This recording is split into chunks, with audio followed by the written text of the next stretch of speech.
just to give a sense of the history of studying collective phenomena, which I'll broadly define as the study of pattern formation by both small and many systems. And the two biggest and most theoretically developed areas are, of course, with respect to biology anyway, the study of patterns in space and the study of patterns in time. So space is largely drawing on the tools and concepts of statistical mechanics, and the study of patterns in time are largely drawing on the tools and concepts of dynamical systems.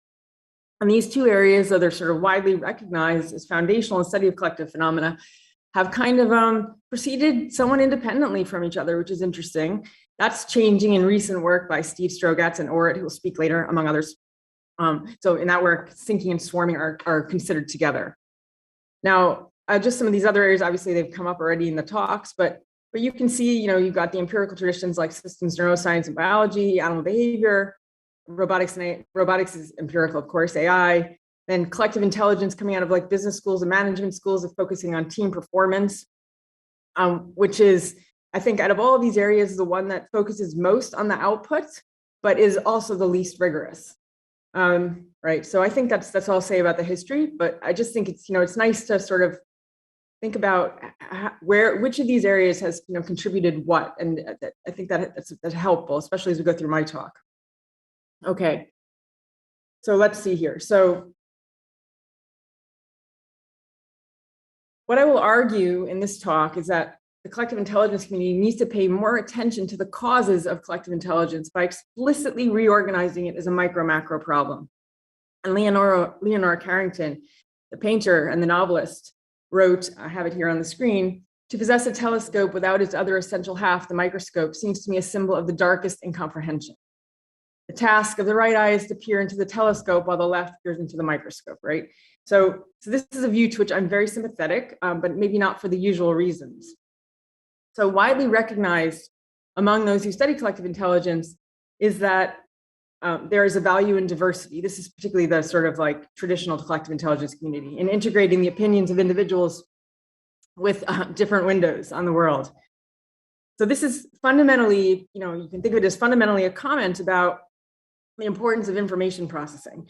And to understand why I believe we need this focus on micro to macro that's really explicit, it's useful to sort of step back and gain a kind of more synoptic view of the deep issues around information processing.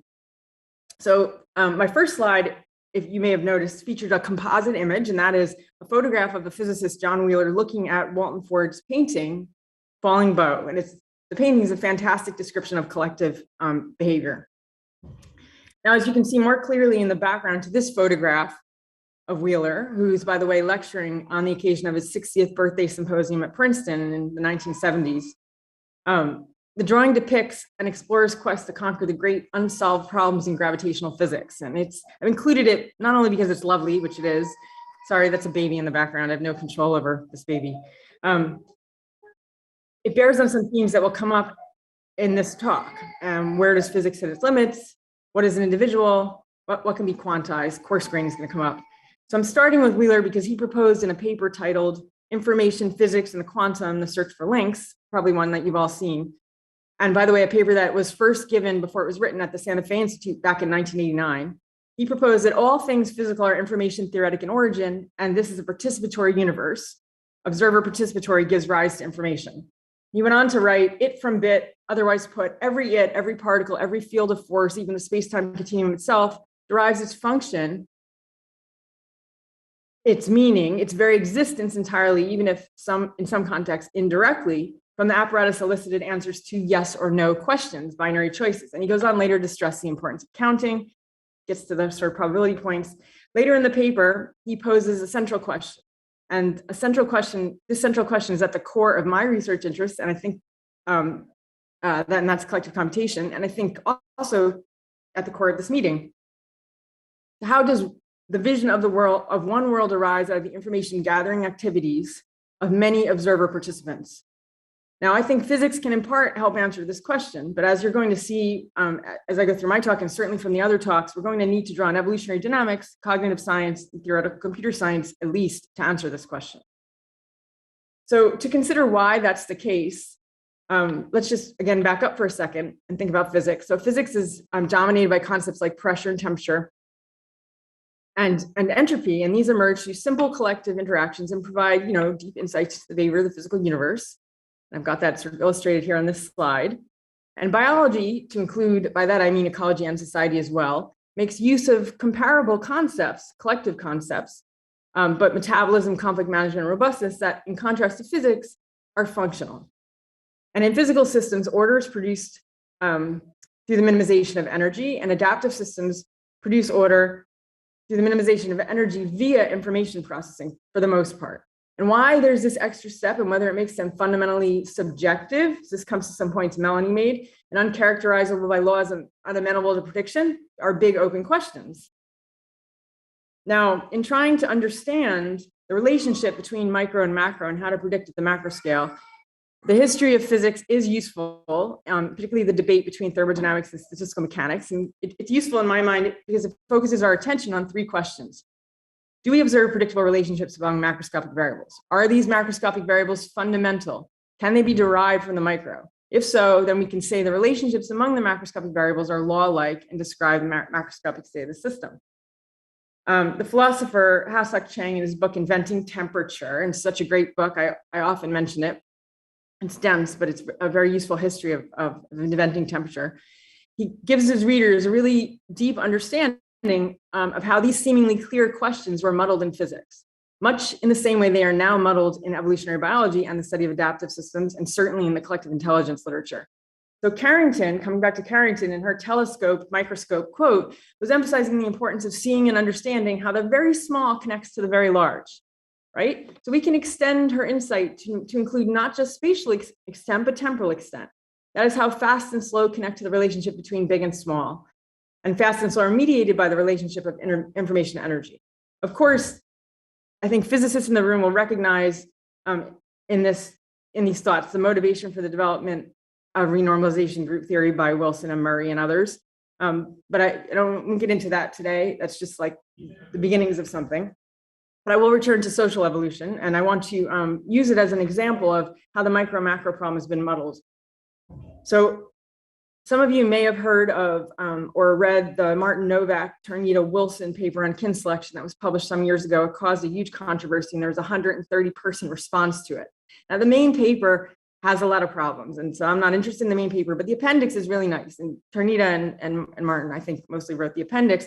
And in the appendix, they show that they're arguing that basically macroscopic variables in the kin selection equation, like R, B, and C, were for a long time essentially implicitly assumed to be fundamental, with no first attempt to derive them from population structure.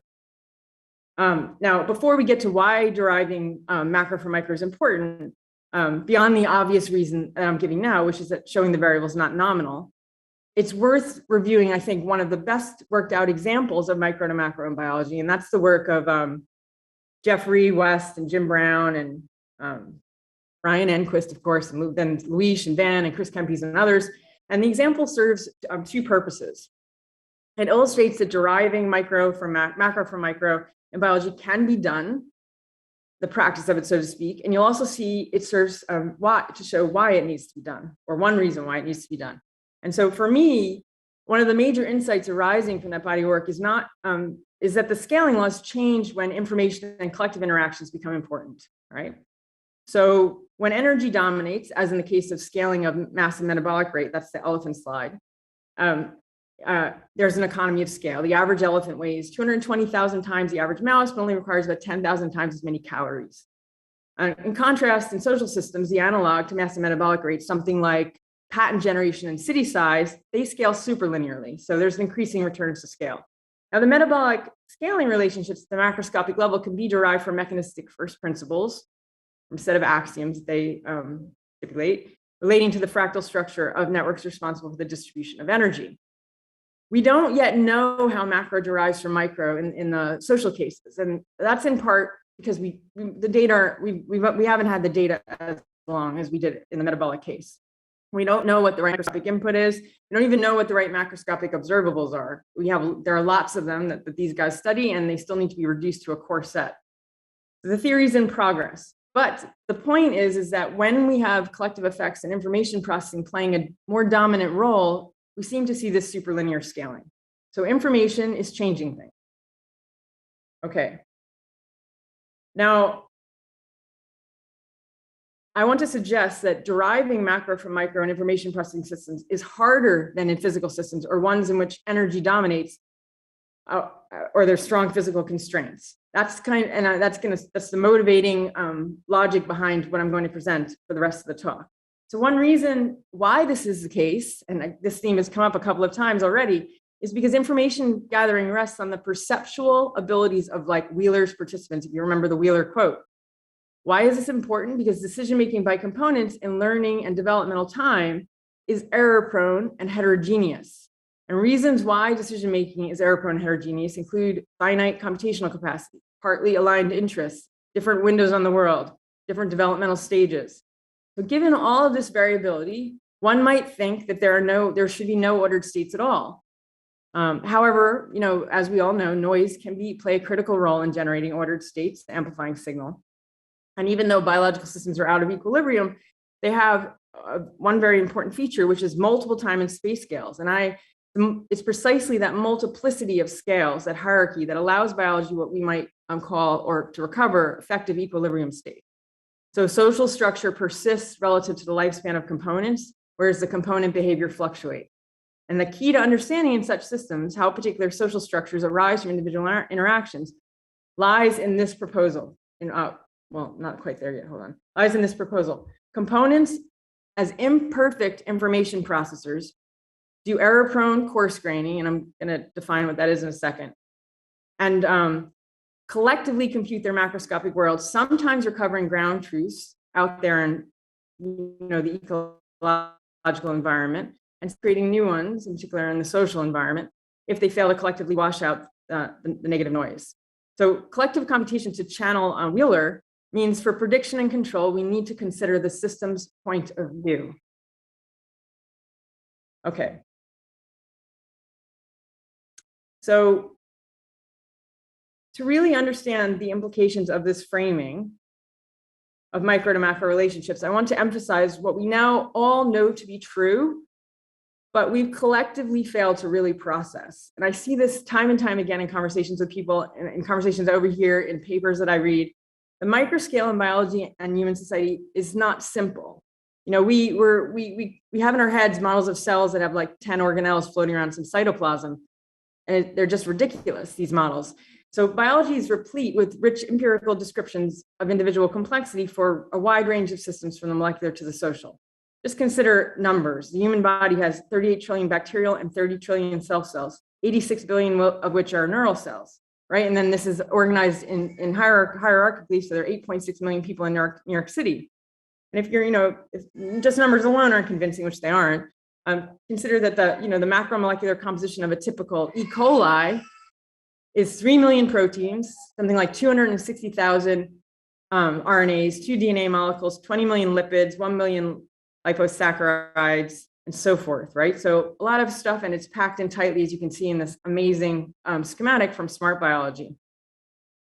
So even simple prokaryotes like bacteria have complex internal structure, right? With membrane-bound organelles that can sequester genetic material and perform interesting functions. A typical axon of a neuron, which is thought to be one of the most mechanically complex cells in the body, has 1,000 to 10,000 synapses, and a single neuron contains about 50 billion proteins. And dendritic action potentials, this was a theory result for a long time, but a couple years ago it was demonstrated that dendritic action potentials in human layer 2/3 cortical neurons can compute XOR.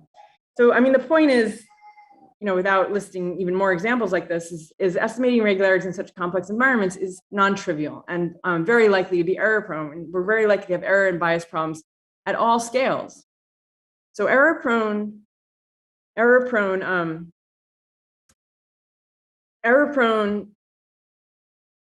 information processing introduces subjectivity. And a natural question is to ask how nature overcomes subjectivity generated during information processing to produce these ordered states. And our proposal is that adaptive systems overcome subjectivity by combining component coarse grainings to identify endogenous or exogenous problems and collectively compute solutions to them in evolutionary learning time. And the solutions can be realized by investing in outcome, process, or uncertainty reduction. And that uncertainty reduction is a big emphasis in our work. Okay. So what is collective computation and what is coarse graining? Let's start with coarse graining. Like Mondrian's tree series here, coarse graining captures the essence of a thing or a process by putting out of focus the irrelevant details. Now, why is this important? Well, I mean, the second law of thermodynamics states that the entropy of the universe is increasing, and as it does, some of the detailed information that we initially had about a system is lost, making difficult prediction of system behavior. Additionally, classical fluctuations at the microscale, small, fast timescale fluctuations, can make reliance on microscopic behavior for macroscopic prediction difficult. And ideally, we'd like our prediction to be based, of course, like on a compact representation of system behavior. So for these reasons, we move to what is called a coarse grained description, in which some of the microscopic detail has been smoothed out. And to make this more concrete, we can think about temperature. For the sake of time, I won't review that. Temperature and coarse graining, because most of you probably know it, but if you don't, I recommend reading Hasek Chang's book. Okay, so a second property of coarse graining is that it's an integration over component behavior. And an average, like in the temperature example, is a very simple version, but more complicated computations are also possible. And there's, of course, a big body of work in physics on how to coarse grain. And there's increasingly work in physics in which coarse graining methods in biology, in which coarse graining methods from physics are used to characterize the relationship between micro and macro. My postdoc does some of this work, but where we're scientists essentially imposing that coarse graining. But we can also ask how adaptive systems identify regularities and build their own effective theories to guide their decision-making and behavior. And so to distinguish these two types of coarse grainings, my collaborators and I have called coarse graining by biological systems endogenous coarse graining. Okay. So collective computation. So what we want to understand is how biological systems and their parts, their sensors, compute these coarse grainings, among other things. And this is a question that's part of a larger effort to lay the groundwork to build a formal language of computation in biological systems.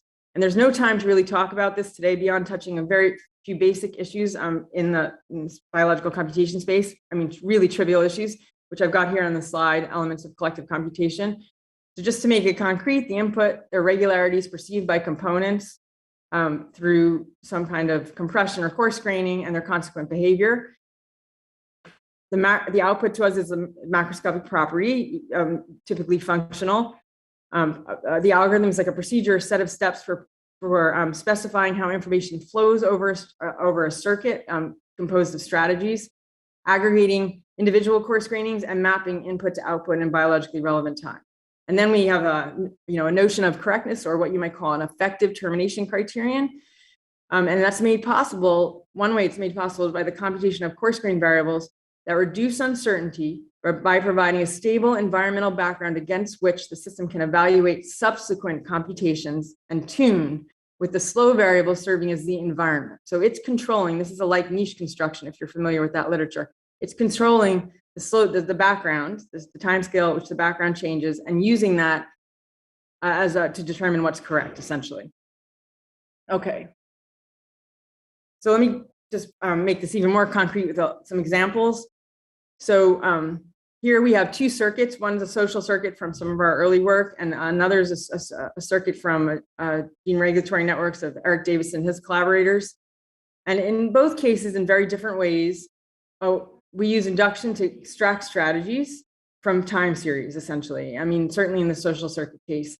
And the nodes in this circuit are, the red nodes are pairs of individuals, and the blue nodes are single individuals, and the arrows in the circuit capture who, in this case, decides to join a fight based on who was in it previously. And there are weights on the circuit, so they're stochastic, that give the probability of the joining. And you can think of, when there's an arrow, it means that there's a coarse grained strategy that the individual has based on the presence of others' behavior in the previous fight, or making decisions about how to join fights. So the circuit is composed of coarse grained variables, strategies that individuals and pairs use to make decisions during social dynamic. And the circuits, we get actually a family of these circuits, which you'll see in a second. And the circuits essentially serve as hypotheses for how the system computes macroscopic outputs. In this case, the distribution on the social circuit, in the social circuit example, the distribution of byte sizes. Okay, so So here's a family of circuits for in the social case that we had empirical justification for, and we run forward in simulation to test whether they recover our macroscopic observables. And you can think of the simulated circuits as kind of as hypotheses for how quote unquote hardware, it's not really hardware, but it's maybe the closest thing we sort of get to in biology, strategies or decision rules combine with an information aggregation algorithm, the simulation steps to produce the macroscopic output. Now, I'm giving you just like a very, just a flavor of how we do this, just a sense of how we do this. So then we have these elaborate circuits, like you can see the sea urchin circuit and the social circuit. And they're not very compelling as explanations because they're so elaborate. We need to do some dimensionality reduction on that. And of course, if we're scientists, we impose it, with all the information we have about the system. But if we're scientists who are interested in how these systems compute, we have to take their point of view. And our dimension reduction needs to be biologically principled. So, Darwin here, a little joke is saying, the right output's not obvious a priori. What about stochasticity and what constitutes correct? We went over that a little bit. We have Babbage on 2 occasions, making the point, I've been asked, pray, Mr. Babbage, if you put into the machine the wrong figures, will the right answers come out? And he responds, I'm not able to rightly apprehend the kind of confusion of ideas that would provoke such a question. So obviously this is a huge problem in biology right now. It's happening all the time. And, and Boltzmann is looking at this and asking, so, where is the theory? And so we use biologically principled dimension reduction to generate a family of compact, coarse-grained mesoscale circuits that encode micro and macro. And we then run again these reduced circuits in simulation to identify the different aggregation algorithms that seem to be in play in our system to account for the macroscopic observable, the computation. And we can do additional things like perturb those reduced circuits just to learn about what's an efficient intervention for changing the macroscopic state of the system.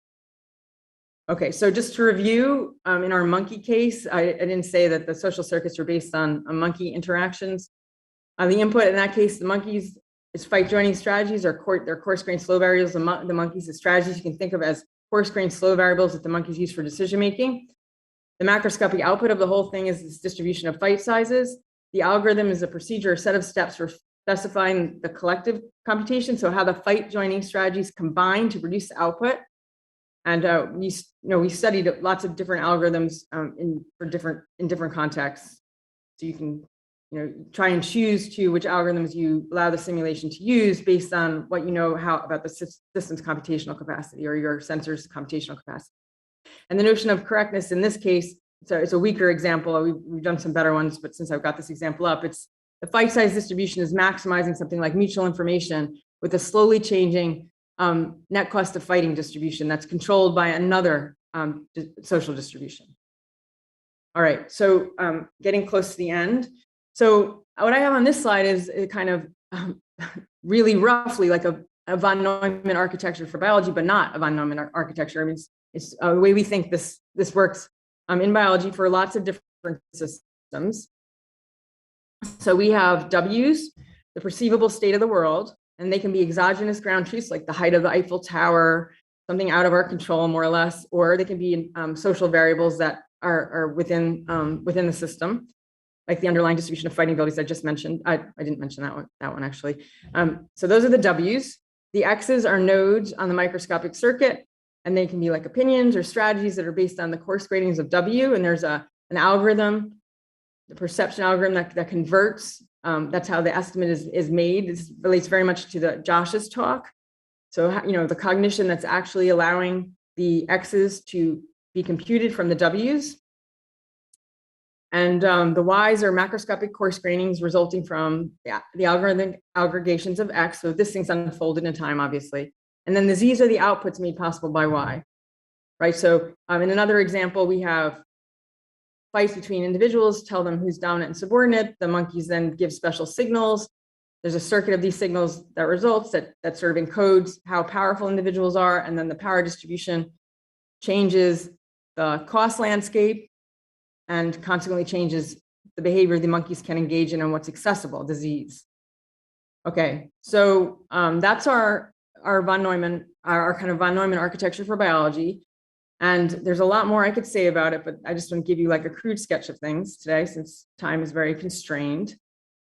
But I will say, I will make this one additional point, which is, the basic idea that's being proposed here is as a consequence of integrating over abundant microscopic processes, coarse-grained variables are providing a better predictor of the local future configuration of the system than the fluctuating and complex, right? Complex, I tried to make that point strongly towards the beginning of the talk, microscopic world.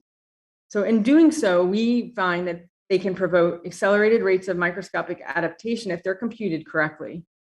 So the problem of collective intelligence for me in this context is twofold. It's computing collective outputs given environmental inputs, and it's in the fit or the quality of the outputs given the environmental challenges that the system needs to solve. So I think about, I think in the collective intelligence literature, one thing that's often confounded is the output of the system, the test, the thing that the output is good for, like, getting a job at age 40, if you're thinking about the intelligence literature, IQ or whatever, and then the test of IQ in that example. So these things are often confounded in the collective intelligence literature, and we're trying to cleanly separate them. So the system produced some output as a result of this collective computation.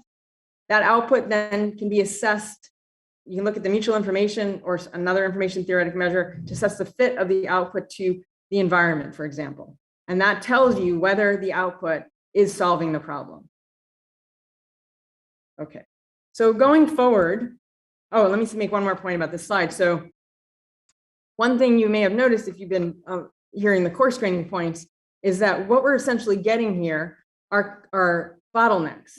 And Tishby and Bielak have, and others have used that term in the context of information bottleneck in the machine learning literature, and it's related. It's not technically identical to their use, but it's definitely conceptually related. So we're arguing that there's a lot of complexity at the microscale. Then there's this coarse graining, collective coarse graining done by the components of a biological system. Gives you an information bottleneck, and after that, you get the possibility of an expansion.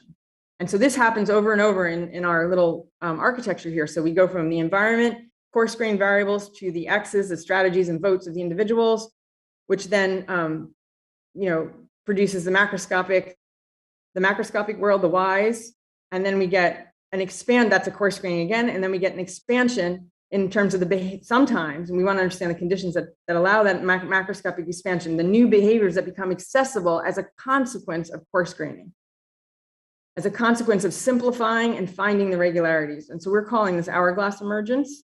I don't think coarse graining is the only way to get it, but I think it might be one of the key ways to get it. And importantly, leading to this kind of macroscopic expansion. So going forward, we have now some understanding of the error-prone coarse grainings and an idea of what the elements of collective computation are, and along with some other things I don't have time to talk about today. We have a preliminary understanding of the types of very preliminary understanding of the types of algorithms biological systems use to integrate and combine coarse grainings. And we also know something about the mechanisms and circuits involved in implementing these algorithms.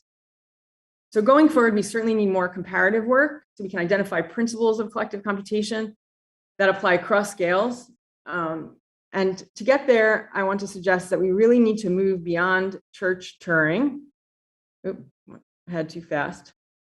So to answer the question, what can, for example, the brain or a social system compute, requires a similar logic. I mean, I think we do need a formal language to tell us what's possible, but without all the concern about effective methods, which is born out of, that you get with Church-Turing, which is born out of pure math and engineering concerns that we don't have in biology. So I think what we need to do is specify a model of computation that serves as a hypothesis for how the brain, for example, solves problems, and then show that the brain can solve a set of computable functions defined by the model. And although the model might be related to a Turing machine, it need not necessarily be a Turing machine or a lambda calculus friendly. And of course, whether the brain can in practice implement a set of computable functions is going to depend on things like thermodynamic constraints, energy, mechanisms for memory storage, and these need to be specified more clearly in our models.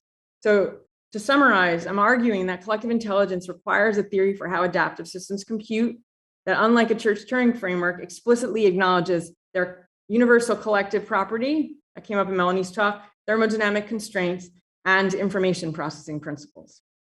I think I'm stopping there. The last thing I want to put up we can talk about or not. I've just broken down the space of collective intelligence issues as I see them, and this is a much larger than my talk. So my talk really fits in the causation section.